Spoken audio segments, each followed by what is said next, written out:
Hello. প্রথমবারের মতো লাইভে এসেছি কিছু তথ্য আসলে আপনাদের সাথে শেয়ার করার জন্য।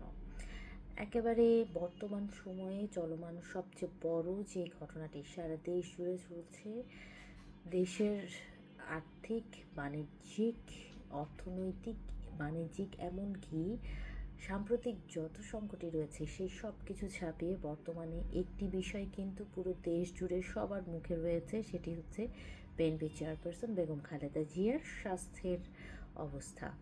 অর্থাৎ এতগুলো বছর বিগত পতিত শাসনামলে, পতিত সরকার আওয়ামী লীগের শাসনামলে সবচেয়ে বেশি বলা যায় একটি রাজনৈতিক দলের যিনি নেতৃস্থানীয় সর্বোচ্চ নেত্রী, তিনি সবচেয়ে বেশি তিনি কারাবরণ করেছেন।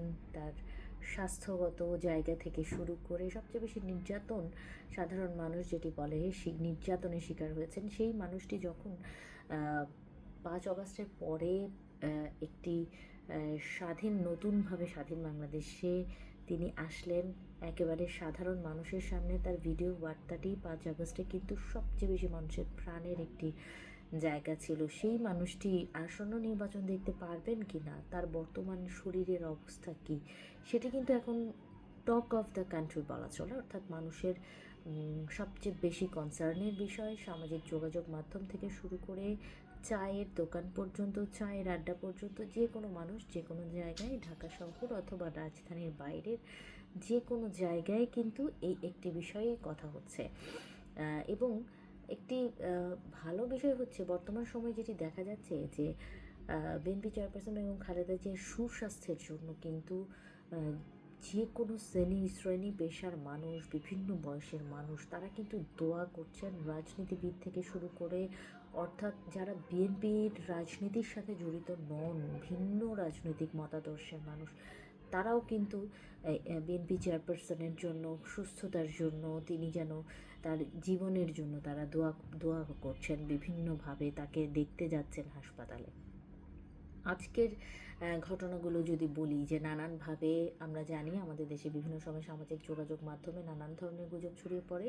সেই গুজব থেকে মুক্ত থাকার জন্য খালেদা জিয়ার ব্যক্তিগত চিকিৎসকের মাধ্যমেই কিন্তু তার শুধুমাত্র শারীরিক অবস্থা সম্পর্কে জানার বিষয় বলা হয়েছে, একটি বিএনপির যেই দলের পক্ষ থেকে জানানো হয়েছে।